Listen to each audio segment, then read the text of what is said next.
so we got to see the Anthem of the Heart, which is a film by the makers of Anohana the Flower. We saw that day. And so you know there's gonna be the feels. So yes. Megan. Oh, Megan. Oh my god. Wait, Miranda and I like so. No, we shouldn't skip ahead. We'll start from the beginning. So what's this movie about, you guys? It's about a chatterbox girl. Heart expressing her heart and soul through song. Yes. It had a very Little Mermaid vibe in that way, where like there was this romantic element, but she can't express it, so because she doesn't have a voice. And it was, her whole character. They kept. I really liked her characterization because they kept it consistent from the beginning. When you see her as a little girl and this tragic event happens, the whole thing is she's very fantastical and she loves this castle and she romanticizes the castle.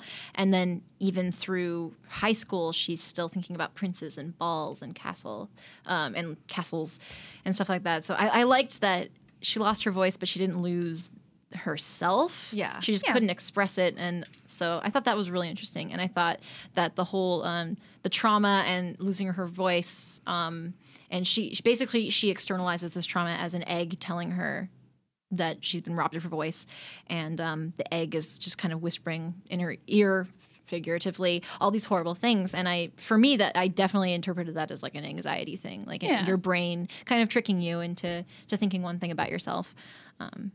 So I thought that all of that was strong, but I kind of had a graph in my mind as I was watching this movie of like how I felt about it. So it started, and then I was like, yeah, this is great. And then like there was a lull, and I was like, okay, I expect that from films. And then I was like, and I kind of felt a little flat, and I thought maybe I'm dead inside, like I'm not feeling anything. And then I liked it though. That's so not true though, because I wanted to record your reactions during the movie. Kelly has the greatest reactions to anything. She's so animated, and so at one point I was like reaching. I couldn't find my cell phone, but I was like seeing if I could like discreetly like record your reactions because you had like the best gaffes and like you were jumping up and down in your seat at one point, and I was like, I need to film this. This is amazing. Like, really great dramatic moments that they execute super well. Like it's very balanced tonally. So I mean, with Anohana, like you think, oh, it's gonna be cry fest but wonderful at the same time, and it does feel that way. Like they did a great job. It's like a 2-hour movie, and they know when to let it be sad, and when it was genuinely funny, it was great. Yeah, the whole theater was laughing at these really cute moments because the main character, whose name is escaping me right now, June. Nanase June.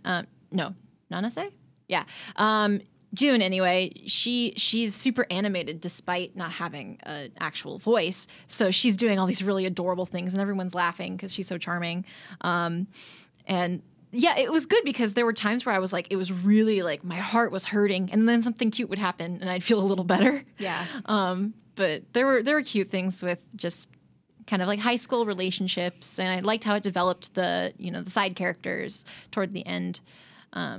And then Megan, I looked over and Megan was just crying. So this movie, without getting too much into it, but it hit me really hard because there were certain things that I could relate to, and it just hit me like a ton of bricks, like 15 minutes out from the ending. And so like for 15 minutes straight, I was just in tears, falling apart. And I'm a Sullivan, and we don't display emotion very well in public. Like we're very stoic that way, so we don't normally express ourselves in public. Like this. I heard that. I was just like, what is happening? Legitimately like, I just held her. I was like, come here. I don't normally do that, but this movie hit me in the feels that last 15 minutes, even though it kind of like, it was a little predictable about what was going to happen. It was very cliche with its ending, but it executed it really well. Yeah, like it wasn't a groan-inducing or cringe-worthy cliche. It was just like, oh, that was nice, but like it fit and it worked, and we, I didn't hate the ending or anything. But it could have they could have left out certain things that would have made it a ton better. Yeah. Like it hit all the right notes, but there was something about it hitting all the predictable notes that was a little like meh.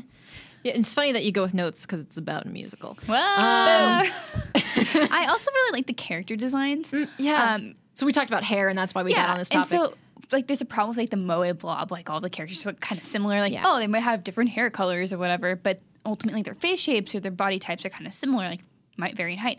But this one does a really good job of body types and facial shapes, and just, like, they just look all different and unique and really great. I don't know, it just really stood out for me, especially in this movie. It felt grounded in realism that way. Like, characters look like different people, and they had to...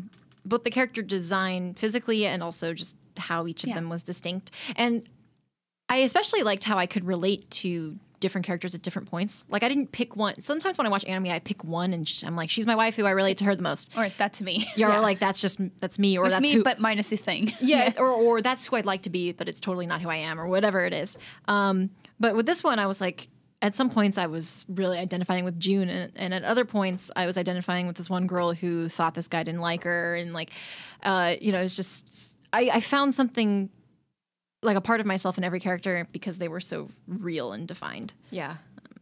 And it's just like, poor children. Yeah, but it captured high school very well, and just the best part about it was that you could relate to all these things at some point or another. There was some emotion where you're like, that was me, or that is me at some point. Yeah, even the baseball player who hurt himself, he's so upset because he can't play baseball. He can't play baseball. And I'm like, even that, like, I did not play a team sport, but even that, I was like, you poor child. Yeah. I liked it.